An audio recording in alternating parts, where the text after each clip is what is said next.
Hello again and welcome back to another episode of Shallow Thoughts and Deep Shit. I'm Jefferson Lambert, and I'll be your host for this atrocity as I journey through the mind of a serial misanthrope. If you want, you could rate the show, subscribe, and follow. And you could also follow me on X, YouTube, Instagram, and Facebook, and check out the website at www.shallowthoughtsanddeepshit.com. Thank you for tuning in.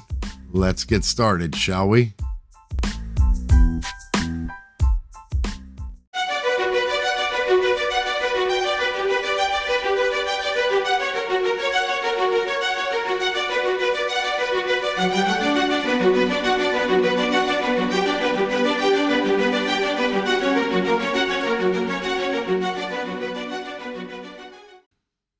The light of day.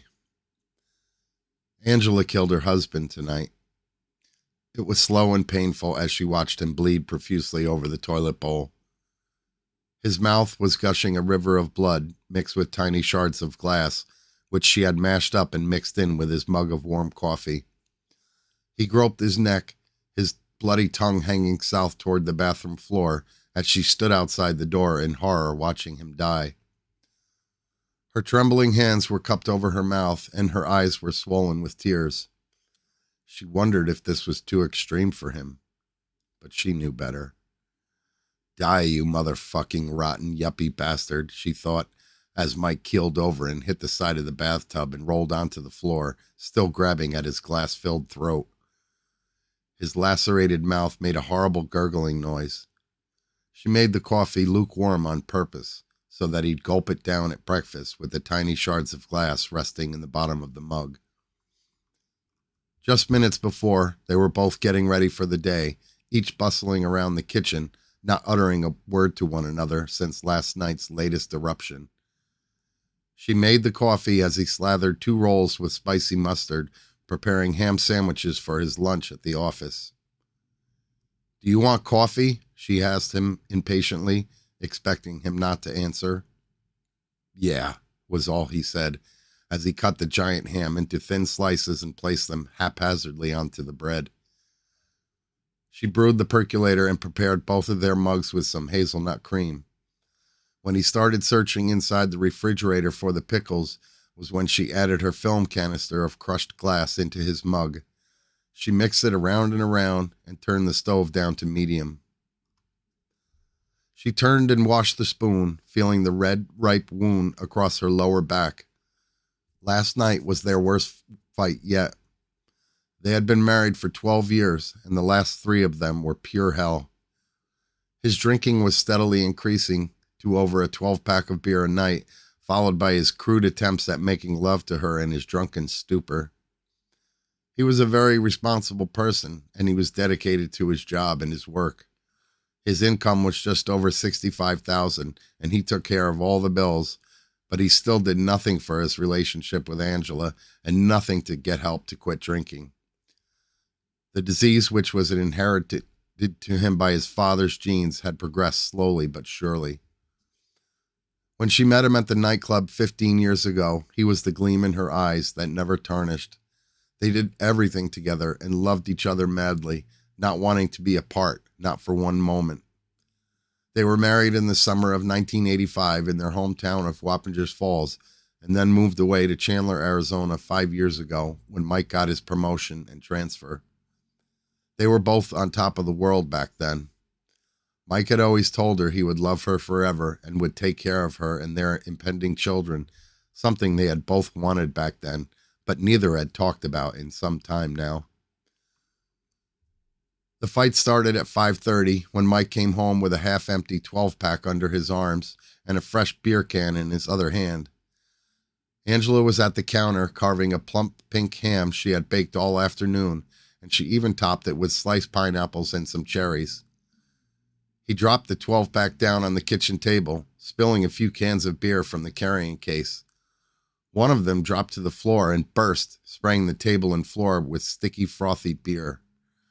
"I just cleaned those floors, Mike," she screamed at him, forgetting about the ham for now. "Well, think of all that beer I just wasted," he said in a drunken slur, practically burping the last few words. He clumsily reached down for the can that was spurting beer from the top. "What's that? A pig?" he asked as he bent over the floor and fumbled for the can, laughing to himself. He straightened back up as best he could and was barely able to put the can back down on the table.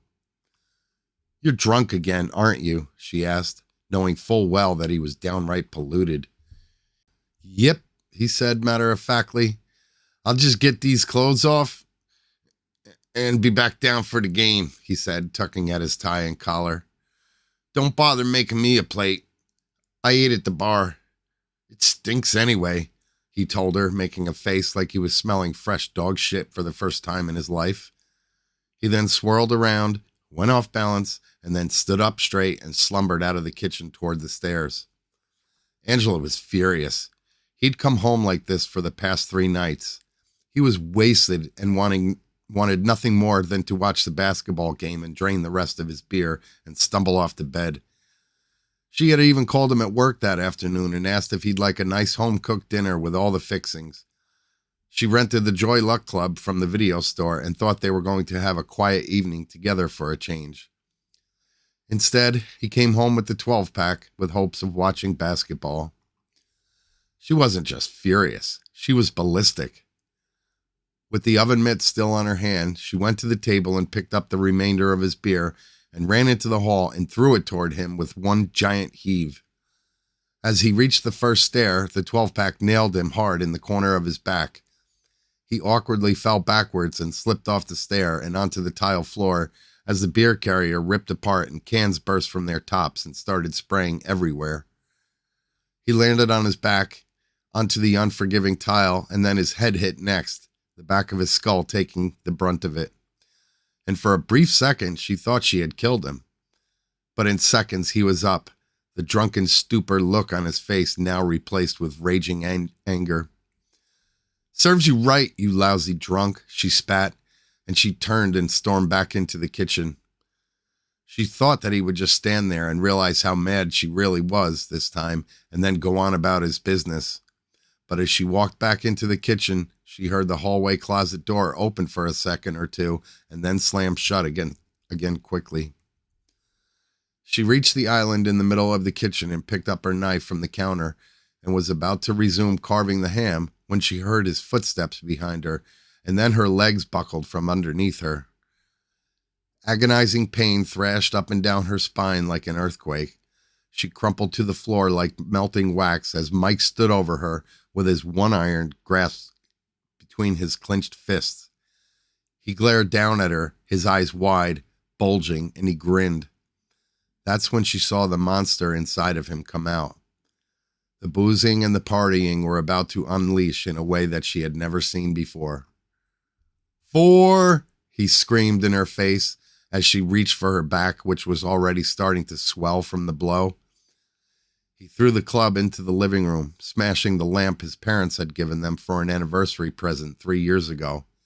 "You fucking bitch! You want some more?" he yelled down at her as she quivered from his bellowing beer breath. She shook her head and pleaded, and then he reached up to the counter and grabbed a piece of the still hot ham. "You want a nice dinner tonight? Huh?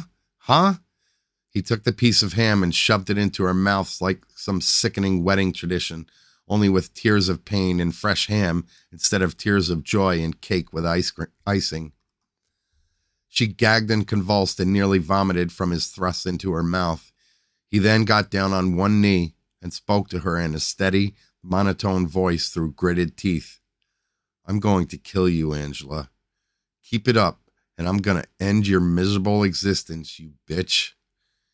He got up and ripped the buttons off the front of his shirt and threw it aside on the floor. She thought he was going to rape her, but instead he grabbed another piece of ham and chomped it down like he was a savage. He wiped his honey-glazed hands and turned around and walked down the hall and picked up the beer cans that weren't broken. "Thanks for dinner, bitch," he yelled into the kitchen as he trudged up the stairs, cradling his precious beer.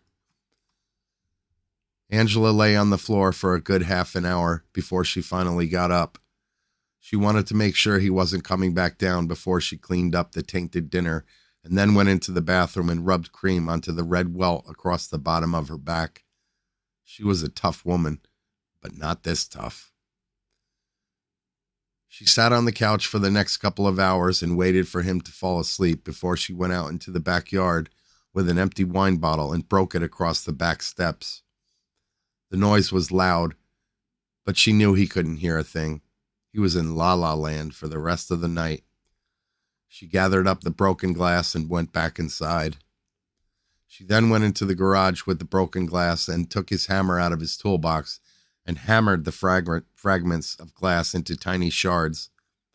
Drinking problem or not, Mike was a monster, but to her and to her only.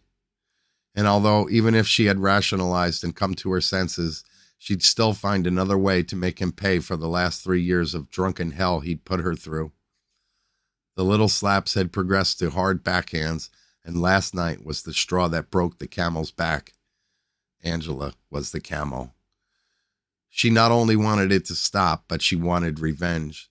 She smiled and stared down at the sparkling glass as she hammered away in the garage as the monster upstairs slept off his inebriation. She scooped it up and put it into a film canister. She finally collapsed on the couch in the living room, exhausted after cleaning up the mess in the kitchen. She laid there for a long time, intending to stay up all night and make it to the crack of dawn, but she fell asleep instead, not hearing him wake a half an hour later to go to the bathroom.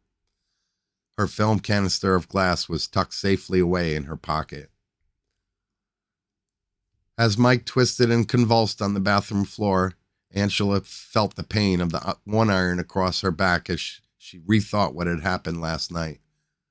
Her hands were cupped over her trembling lips as she uttered silent words under her breath. "Just die. Just die, you yuppie bastard." But Mike wasn't about to die as he reached for the side of the tub with a bloody hand.